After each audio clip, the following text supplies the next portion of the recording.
Hello everyone, welcome to my channel Physics by Nitu. Today we will discuss some important questions regarding to your board exams. First वाला question ले रहे हैं हम, देखो 14.4 into 10⁻⁻19 coulomb positive charge. ये आपके पास चार्ज की वैल्यू गिवन है और चार्ज कैसा है, पॉजिटिव चार्ज है।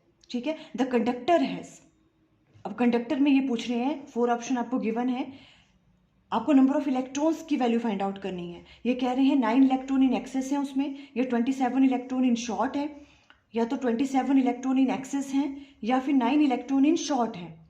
देखो सबसे पहले तो जो भी आपके पास चार्ज की वैल्यू दे रखी है, चार्ज कैसा है, पॉजिटिव चार्ज। ठीक है, पॉजिटिव चार्ज कब आता है, कंडक्टर पे पॉजिटिव चार्ज कब आएगा, जब पॉजिटिव चार्ज आता है। इसका मतलब उसने नंबर ऑफ इलेक्ट्रॉन्स क्या किए हुए हैं, लूज किए हुए हैं, उसमें कम है, शॉर्ट है उसमें नंबर ऑफ इलेक्ट्रॉन्स, है ना। तो इट मीन्स देखो जो भी ये एक्सेस वाली ऑप्शन है ये तो आएगी ही नहीं, बिकॉज पॉजिटिव चार्ज है। अगर नेगेटिव चार्ज होता तो ये ऑप्शंस हो सकती थी, है ना, पर ये तो पॉजिटिव चार्ज है। पॉजिटिव चार्ज कब आता है, जब इलेक्ट्रॉन क्या हो जाते हैं, रिमूव हो जाते हैं, कम होते हैं वहां से, है ना, उसमें से इलेक्ट्रॉन्स निकल गए होते हैं। तो मीन्स इलेक्ट्रॉन कैसे हैं, शॉर्ट है उसमें। तो मीन्स ऑप्शन बी करेक्ट हो सकती है या फिर डी करेक्ट हो सकती है। दोनों में देखो क्या है, इलेक्ट्रॉन शॉर्ट है। क्लियर हो रही है, ये दोनों ऑप्शंस तो वैसे ही क्या होगी, कैंसिल होगी, ए एंड सी। अब देखो बी एंड डी में से कौन सी ऑप्शन करेक्ट होगी, हमें फाइंड आउट क्या करना है, नंबर ऑफ इलेक्ट्रॉन्स, चार्ज की वैल्यू गिवन है। जब भी number of electrons find out करने होते हैं, आपने देखो हमने ऐसे बहुत से क्वेश्चंस किए हुए पहले भी, तो हम क्या यूज करते हैं, quantization of charge. Quantization of charge क्या होता है, क्यू इक्वल टू किसके बराबर होता है, एन इंटू ई, है ना, where n is number of electrons and e is charge on any electron. और ये आपके पास चार्ज की वैल्यू देखो गिवन है आपको, यहां से आपको फाइंड आउट क्या करना है, number of electron, n equal to किसके बराबर आ गया, क्यू डिवाइडेड बाई ई।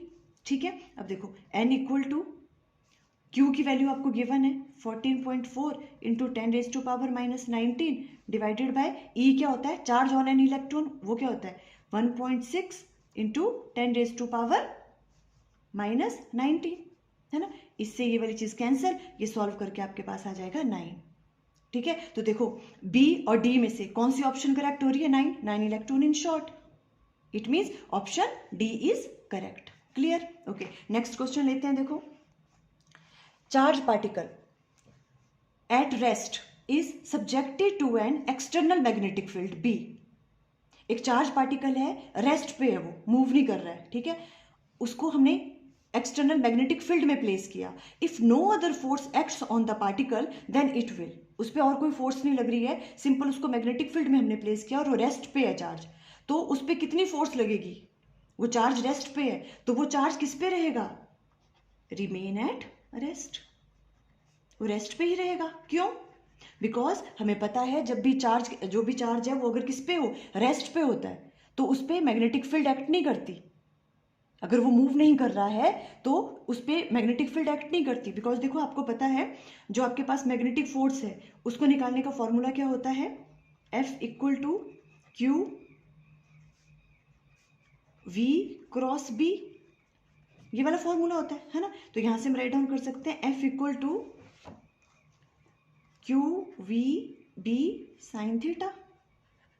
अब इस वाले केस में क्या बोल रहा है, ये v क्या है, वेलोसिटी, वेलोसिटी की वैल्यू क्या है, 0, वो मूव नहीं कर रहा, रेस्ट पे, v की वैल्यू 0 पुट करो तो f की वैल्यू क्या आ जाएगी, 0, तो वो किस पे रहेगा, रेस्ट पे ही रहेगा। इस तरह के क्वेश्चन पूछ सकते हैं। देखो नेक्स्ट वाला देखते हैं, थर्ड क्वेश्चन क्या है, an electric dipole is placed in a uniform electric field.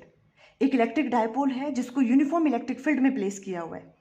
ठीक है, देख इस तरह से मान लो, ये देखो जैसे ये आपके पास क्या है, इलेक्ट्रिक फील्ड, ठीक है, इलेक्ट्रिक फील्ड की डायरेक्शन है, इस तरह से यूनिफॉर्म इलेक्ट्रिक फील्ड है, इसमें एक डायपोल को प्लेस किया हुआ है, मान लो यहाँ पे, ठीक है, डायपोल को प्लेस किया हुआ है यहाँ पे, ये हो गया माइनस और इधर हो गया एक प्लस, है ना, ये माइनस चार्ज इस पे और ये प्लस, ये डायपोल को प्लेस किया हुआ है। The resultant force act on it, इस पे रिजल्टेंट फोर्स कितनी लगेगी, यूनिफॉर्म इलेक्ट्रिक फील्ड में है, ठीक है, यूनिफॉर्म इलेक्ट्रिक फील्ड में है, तो देखो ये क्या है आपके पास, प्लस क्यू चार्ज, है ना, ये प्लस क्यू और इस पे कितना है, माइनस क्यू, इस पे कितनी फोर्स लगेगी, क्यू इंटू ई, है ना, और किस डायरेक्शन में, पॉजिटिव चार्ज पे लगती है along the electric field, electric field किस डायरेक्शन में, इसी में, तो पॉजिटिव चार्ज पे किस डायरेक्शन में लगेगी, क्यू ई, और यहाँ पे लगेगी force away from the electric field, negative charge पे, तो इस तरफ को लगेगी QE, है ना, ये इधर को लग रही है और ये फोर्स इधर को लग रही है, तो नेट फोर्स कैसी होगी इस पे, 0, है ना, तो नेट फोर्स कितनी लगेगी इस पे, हमेशा 0। जब हम किसकी बात कर रहे हैं, यूनिफॉर्म इलेक्ट्रिक फील्ड की कर रहे हैं, ये इंपॉर्टेंट है, ठीक है, यूनिफॉर्म इलेक्ट्रिक फील्ड की बात करते हैं तो नेट फोर्स उस पर कितनी लगती है, हमेशा 0, बिकॉज QE इधर को लग रही है पॉजिटिव चार्ज पे और नेगेटिव पे, away from the electric field की अपोजिट डायरेक्शन में लगती है इधर को, तो नेट फोर्स कितनी लग रही है, 0। अगर यहाँ पे होता, देखो क्वेश्चन में ऐसा भी आ सकता है, नॉन यूनिफॉर्म इलेक्ट्रिक फील्ड होगी, है ना, तब नहीं होगी 0, ठीक है, तब तो जो भी आपके पास नेट फोर्स है इट विल नेवर बी 0। इस तरह से आंसर करोगे आप। देखो ये ऑप्शन दे रखी होंगी 3 और 4 आपके पास, मैं सिर्फ आंसर आपको बता रही हूँ। ओके, नेक्स्ट वाला लो देखो, किरचॉफ्स फर्स्ट लॉ, जिसे हम क्या कहते हैं, किरचॉफ्स करंट लॉ भी कहते हैं, है ना, बेस्ड ऑन, वो किस पे बेस्ड होता है, लॉ ऑफ कंजर्वेशन ऑफ किसके ऊपर, देखो किरचॉफ करंट लॉ क्या था, जितना भी करंट एक जंक्शन में एंटर करता है उतना ही क्या होता है, वहां से बाहर निकलता है, जितना बाहर निकलेगा उतना ही क्या आएगा, अंदर आएगा, है ना, तो ये किस पे बेस हुआ, कंजर्वेशन ऑफ चार्ज, है ना, ऐसे राइट डाउन कर लोगे आप, मे बी वहां पे ऑप्शन दे रखी होंगी, कंजर्वेशन ऑफ चार्ज पे बेस्ड है ये किरचॉफ्स फर्स्ट लॉ। और वैसे किरचॉफ अगर सेकंड लॉ की हम बात करें तो वो किस पे बेस्ड होता है, कंजर्वेशन ऑफ एनर्जी पे, क्लियर है, ओके। अब देखो नेक्स्ट वाला लेते हैं हम question, magnetic flux through a coil varies with time as phi equal to, आपको किसकी वैल्यू गिवन है, मैग्नेटिक फ्लक्स की, 3t² + 4t + 7, टाइम के साथ वो ऐसे वेरी कर रही है, the ratio of EMF induced in the coil, coil में जो EMF इंड्यूस्ड हो रही है at t = 2 second to that at t = 1 second, हमें रेशियो फाइंड आउट करना है जो भी EMF इंड्यूस्ड हो रही है उसमें, ठीक है, मैग्नेटिक फ्लक्स की वैल्यू ये है, टाइम के साथ ये वेरी कर रहा है, और जो EMF इंड्यूस्ड हो रही है एट t = 2 सेकेंड एंड जो EMF इंड्यूस्ड होगी एट t = 1 सेकेंड, उनका रेशियो हमें फाइंड आउट करना है, ठीक है। अब देखो इसमें कौन सा करेंगे हम, इलेक्ट्रोमैग्नेटिक इंडक्शन में पढ़ा था हमने ये वाला, है ना, जो भी इंड्यूस्ड EMF होती है वो किसके बराबर होती है, rate of change of magnetic flux linked with that conductor और दैट कॉइल, है ना, तो यहाँ पे किस तरह से आएगा, देखो उसका निकालने का फॉर्मूला क्या होता था, देखो E = हमें EMF फाइंड आउट करनी है, E = d∅/dt, ठीक है, -d∅/dt, अभी हम माइनस नहीं ले रहे हैं, है ना, बिकॉज ये क्वेश्चन में हमें सिर्फ रेशियो फाइंड आउट करना है, ठीक है, तो E = होता है -d∅/dt, second law of electromagnetic induction, याद है आपको ये वाला, ठीक है। अब हमें EMF की वैल्यू फाइंड आउट करनी है, देखो E की वैल्यू क्या आ जाएगी यहाँ से, E = d∅/dt, मीन्स यहाँ पे हम राइट डाउन कर सकते हैं dt ऑफ फाई की वैल्यू क्या गिवन है, देखो 3t² + 4t + 7, क्लियर। इसका हम डेरिवेटिव लेंगे तो देखो 2 आगे आ जाएगा, 3 × 2 = 6t प्लस यहाँ पे आ जाएगा 4, कांस्टेंट टर्म का 0, क्लियर, ये आ गया आपके पास EMF। अब देखो हमें फाइंड आउट क्या करना है, EMF induced in the coil at t = 2 second, तो E की वैल्यू एट t = किस पे, 2 सेकेंड पे, तो t की वैल्यू 2 सेकेंड पुट आपको दिख रहा है, देखो ये t 2 पुट कर दो, 4 कितना आ गया, 12 + 4 कितना आ गया, 16, क्लियर, ये वाली चीज आ गई। अब हमें EMF की वैल्यू फाइंड आउट करनी है एट t = 1 सेकेंड, तो 1 पुट कर दो, 6 × 1 + 4, 6 + 4 कितना आ गया, 10। अब इनका हमें क्या फाइंड आउट करना है, रेशियो फाइंड आउट करना है ना, तो रेशियो फाइंड आउट करना है, तो देखो E t = 2 पे एंड E t = 1 पे, 16/10, तो आंसर इज 1.6। आपको 4 ऑप्शंस गिवन होंगी तो आप किस पे क्लिक करोगे, टिक करोगे, जो 1.6 होगा आंसर, क्लियर। ओके, नेक्स्ट लेते हैं, in a plane electromagnetic wave the magnetic field oscillates with a frequency of 3 × 10⁻10 Hz and amplitude 2.4 × 10⁻⁻8 Tesla. The amplitude of the oscillating electric field, electromagnetic wave है, ठीक है, उसमें जो मैग्नेटिक फील्ड का amplitude आपको given है 2.4 × 10⁻⁻8 टेस्ला, आपको किसका एम्पलीट्यूड फाइंड आउट करना है, इलेक्ट्रिक फील्ड का, क्लियर। देखो ये चीज़ आपको ऐसे कंफ्यूज करने के लिए दे दी यहाँ पे, फ्रीक्वेंसी की हमें जरूरत नहीं है। अगर हमें क्या फाइंड आउट करना है, एम्पलीट्यूड ऑफ इलेक्ट्रिक फील्ड। अगर मैग्नेटिक फील्ड का गिवन है तो देखो किस तरह से, कौन सा वाला फॉर्मूला हम यहाँ पे यूज करेंगे। हमें ये वाला फॉर्मूला देखो आपने पढ़ा हुआ है, E डिवाइडेड बाय B। ये किसके बराबर होता है, C वेलोसिटी ऑफ लाइट के बराबर। ठीक है, हमें क्या फाइंड आउट करना है, एम्पलीट्यूड ऑफ इलेक्ट्रिक फील्ड। यहां से E की वैल्यू क्या आ जाएगी, B इंटू C। क्लियर। और देखो E की वैल्यू निकालनी है हमें, इलेक्ट्रिक फील्ड का एम्पलीट्यूड। B की वैल्यू आपको गिवन है, B का एम्पलीट्यूड कितना दे रखा है, देखो ये वाला 2.4 into 10⁻⁻8 multiply by velocity of light is 3 into 10⁻8। ठीक है, ये फ्रीक्वेंसी वैसे ही आपको क्या कंफ्यूज करने के लिए दे दिया हो ना, इसका यूज नहीं हो रहा है। तो E की वैल्यू किसके बराबर आ जाएगी, देखो यहाँ पे ये सॉल्व करके आ जाएगा आपके पास 7.2 न्यूटन पर कूलम। इस तरह से निकालोगे वाले क्वेश्चन। क्लियर। ओके, नेक्स्ट लेते हैं। देखो as shown in figure electric flux associated with close surface is. इस तरह से आपको बहुत ही इजी है, पर कभी कभी ऐसे भी पूछ लेते हैं, है ना। देखो अगर ये बोल रहे हैं क्लोज सरफेस से कितना इलेक्ट्रिक फ्लक्स बाहर आ रहा है, गॉस थ्योरम यूज करेंगे। अकॉर्डिंग टू गॉस थ्योरम क्या होता है, कितना होता है इलेक्ट्रिक फ्लक्स, जितना उस जो भी आपके पास क्लोज सरफेस है उसने कितना चार्ज एनक्लोज किया हुआ है, डिवाइडेड बाय एप्सिलॉन नॉट, है ना। आपको अलग अलग ऑप्शंस गिवन होंगे, पर देखो यहाँ पे ये क्लोज सरफेस के अंदर एक प्लस क्यू चार्ज है और उतना ही माइनस क्यू चार्ज है इधर। ठीक है, और बाहर प्लस 3Q चार्ज है और यहाँ भी प्लस Q चार्ज है। अब ये पूछ रहे हैं कितना इलेक्ट्रिक फ्लक्स पास करेगा इस क्लोज सरफेस से। तो क्लोज सरफेस से कितना कितना करता है, देखो आपके पास फाई इक्वल टू किसके बराबर होता है, जो भी चार्ज एनक्लोज किया है उस सरफेस ने, और वो कितना है, देखो ये प्लस क्यू है, ये माइनस क्यू है, तो कितना होगा, वैसे क्या होता है क्यू अपॉन एप्सिलॉन नॉट, है ना। तो चार्ज की वैल्यू यहाँ पे कितनी आ रही है, 0, तो फ्लक्स की वैल्यू भी क्या होगी, 0 होगी। देखो ये प्लस है और उतना ही माइनस है, इनको हम ऐड करेंगे, इससे तो कोई फर्क ही नहीं पड़ता कि तो बाहर है। हम क्लोज सरफेस की बात कर रहे हैं, तो उसके अंदर जो चार्ज होंगे उनको ही क्या करेंगे हम, टोटल चार्ज उसमें कितना है वो देखेंगे और डिवाइडेड बाय एप्सिलॉन नॉट, और वो तो क्या हो रहे हैं, 0 हो रहे हैं। क्लियर, तो 0 आएगा इस केस में। ओके, नेक्स्ट देखते हैं। The energy of a photon in a beam of red light with a wavelength of 6.6 into 10⁻⁻7 metre is close to, means energy की वैल्यू फाइंड आउट करनी है आपको, ऑप्शन गिवन होगी। ठीक है, energy of a photon in a beam of red light with a wavelength, आपको क्या given है, वेवलेंथ गिवन है। वेवलेंथ कितनी है, 6.6 इंटू 10⁻⁻7 मीटर। ठीक है, हमें फाइंड आउट क्या करना है, एनर्जी फाइंड आउट करनी है। देखो एनर्जी निकालने का फॉर्मूला क्या होता है, E equal to HC divided by lambda, है ना। देखो ये वाले फॉर्मूले आपको याद होने चाहिए, E equal to HC divided by lambda.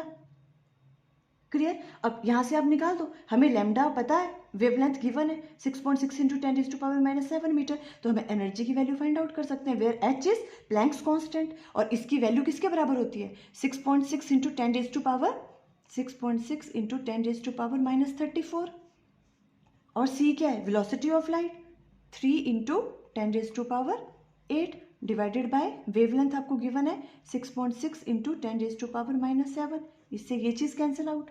ठीक है, और ये सब आपके पास जो है, जो सॉल्व करके आ जाएगा, क्या आ जाएगा, 3 इंटू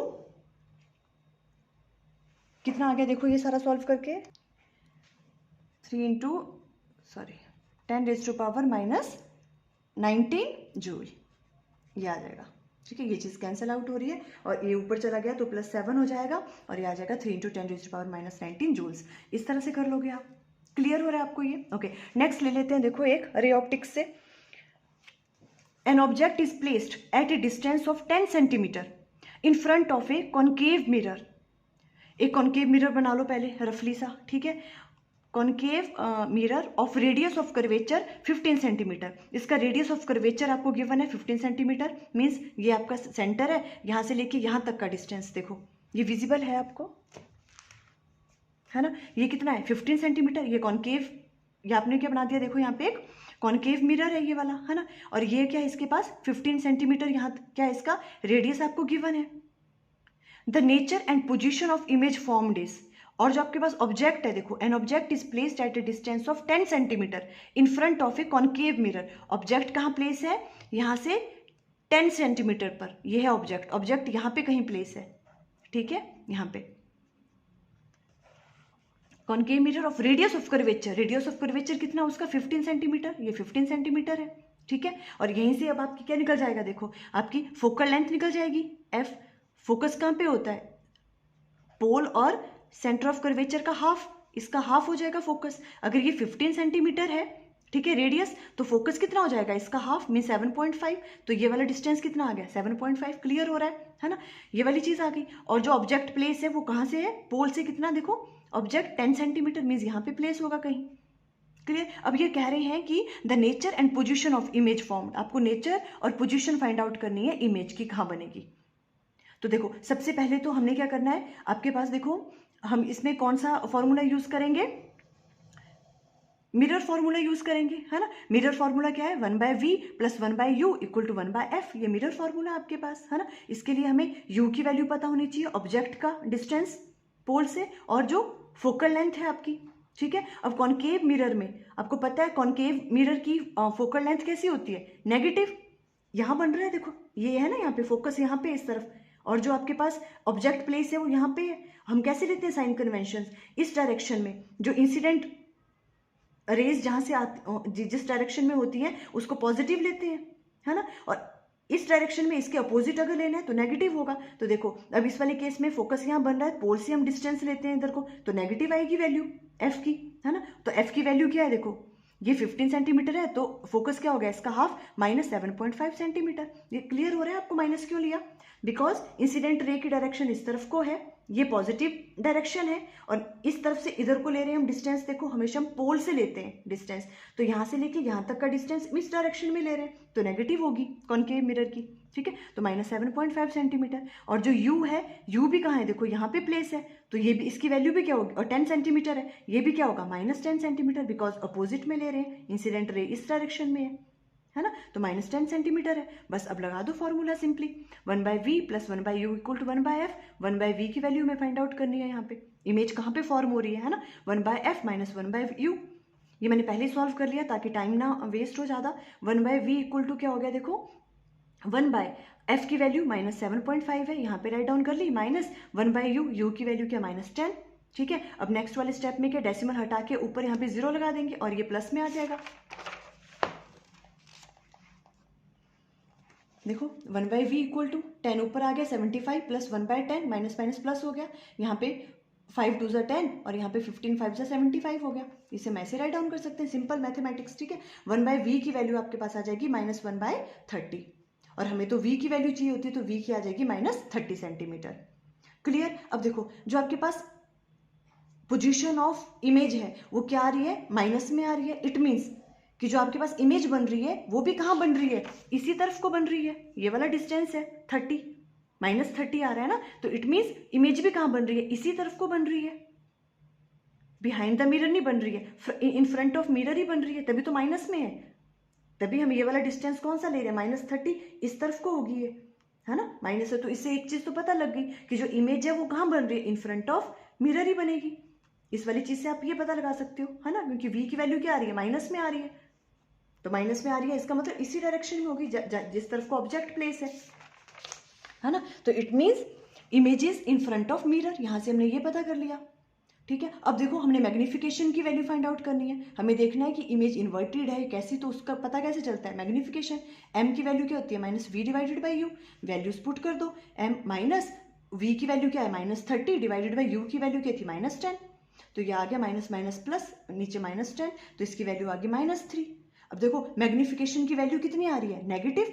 अगर मैग्निफिकेशन की वैल्यू नेगेटिव होती है इसका मतलब क्या होता है, जो इमेज है वो कैसी है, इन्वर्टेड है, ठीक है। वो होता क्या है मैग्निफिकेशन, वैसे height of object divided by height of image, है ना। तो इसका मतलब क्या है, अगर m की वैल्यू नेगेटिव आ रही है इट मीन्स जो आपकी इमेज बन रही है वो कैसी है, क्योंकि हाइट ऑफ ऑब्जेक्ट तो आपके पास पॉजिटिव ही डायरेक्शन में, इसको पॉजिटिव लेते हैं, इसको नेगेटिव लेते हैं, ये पॉजिटिव में ही है और ये क्या होगी फिर नेगेटिव, बिकॉज m की वैल्यू क्या आ रही है, नेगेटिव। इट मीन्स कि जो आपके पास अगर m की वैल्यू नेगेटिव होती है, आपको याद रखना है हमेशा, m की वैल्यू अगर नेगेटिव होती है इट मीन्स इमेज कैसी है, इन्वर्टेड बन रही है, और अगर इन्वर्टेड होती है इमेज तो ऑलवेज कैसी होती है, रियल होती है, तो रियल भी होगी। ये सब इंफॉर्मेशन हमें इससे मिल रही है। Clear, okay. देखो नेक्स्ट ले लो एक, if neutron is thrown in a uniform magnetic field, then how much force it experience, कितनी मैग्नेटिक फोर्स उस पर लग रही है अगर हम एक न्यूट्रॉन को थ्रोन करें किसमें, मैग्नेटिक फील्ड में। अब देखो न्यूट्रॉन पे तो कोई चार्ज नहीं होता है ना, तो मैग्नेटिक फोर्स क्या होती है, वही F equal to q v cross B, means q v B sine theta. तो इस वाले केस में चार्ज की वैल्यू क्या है, न्यूट्रॉन पे तो कोई चार्ज नहीं है, जीरो है। अगर चार्ज की वैल्यू यहाँ जीरो पुट कर दें तो फोर्स कितनी लगेगी, जीरो। ऐसे क्वेश्चंस भी पूछ सकते हैं, है ना, बिकॉज न्यूट्रॉन पे तो चार्ज होता ही नहीं है, जीरो है। तो अगर चार्ज नहीं है उस पर तो मैग्नेटिक फोर्स की वैल्यू भी कितनी लगेगी, जीरो। देखो इसी वाले से ना प्रॉपर्टी से काफ़ी क्वेश्चन आ जाता, आज पूछ सकते हैं। एक तो ये वाला, और एक हमने पहले डिस्कस किया, अगर v की वैल्यू जीरो होगी, चार्ज रेस्ट पे होगा, तो भी मैग्नेटिक फोर्स कितनी लगती है, उस पर जीरो लगती है। और एक और केस पे जीरो होती है, कब, अगर एंगल बिटवीन, देखो v और b के बीच में एंगल कैसा होगा, अगर वो पैरेलल, जो भी आपके पास चार्ज पार्टिकल है, अगर वो किसके पैरेलल मूव कर रहा है, मैग्नेटिक फील्ड के पैरेलल करेगा, तो इन दोनों के बीच में एंगल कितना बन जाएगा, थीटा की वैल्यू क्या हो जाएगी, जीरो, या फिर एंटी पैरेलल मूव कर रहा है 180, थीटा की वैल्यू जीरो हो तो साइन जीरो क्या होता है, जीरो, है ना, या तो फिर एंटी पैरेलल होगा 180 तो भी जीरो, तब भी फोर्स कितनी लगती है उस पर, जीरो ही लगती है। ये भी ऐसे भी पूछ सकते हैं, है ना, पैरेलल हो चाहे एंटी पैरेलल मूव कर रहा हो मैग्नेटिक फील्ड के चार्ज पार्टिकल, तो भी फोर्स जीरो लगेगी। और कैसे पूछ सकते हैं, मैक्सिमम कब लगेगी, अगर v और b के बीच में एंगल कितना हो, 90 डिग्री, अगर परपेंडिकुलर मूव कर रहे हैं मैग्नेटिक फील्ड के चार्ज पार्टिकल तो उस पर मैक्सिमम मैग्नेटिक फोर्स लगती है। क्लियर हो गया, ओके। देखो ये कुछ क्वेश्चंस थे इस तरह से। और देखो एक और भी इम्पॉर्टेंट थिंग है, जैसे इक्विपोटेंशियल सरफेसेस, है ना, देखो ये वाला जो टॉपिक था इक्विपोटेंशियल सरफेसेस, ये वाले जो इक्विपोटेंशियल सरफेसेस, इसमें से भी काफ़ी चांसेस होते हैं कि शॉर्ट क्वेश्चंस पूछ लें, जो इसकी प्रॉपर्टीज़ हैं ये हमने बहुत अच्छे से डिस्कस की हुई हैं। मैं इस वाले वीडियो का लिंक आपको शेयर कर दूंगी कमेंट सेक्शन पे, ठीक है। तो आप ये वाली जो प्रॉपर्टीज़ है ना, no work is done in moving a test charge over an equipotential surfaces, ये वाला हो गया। Electric field is always normal to the equipotential surfaces at every point, है ना, ये वाला हो गया। ये शॉर्ट क्वेश्चन में पूछ सकते हैं कि ऐसा क्यों होता है, equipotential surfaces are closer together in the region of strong field and apart in the region of weak field. और जैसे no two equipotential surfaces can intersect with each other, why, ये सब चीज़ें जो है ना, ये वाली प्रॉपर्टीज आप एक बार अच्छे से पढ़ लेना, इससे भी काफ़ी चांसेस होते हैं शॉर्ट क्वेश्चन आने की। क्लियर है, इसका मैं आपको लिंक जो है दे दूंगी, ठीक है। और आप अच्छे से ये वाले क्वेश्चंस आप ट्राई कर लेना, ठीक है। All the very best for your board exams, okay, thank you.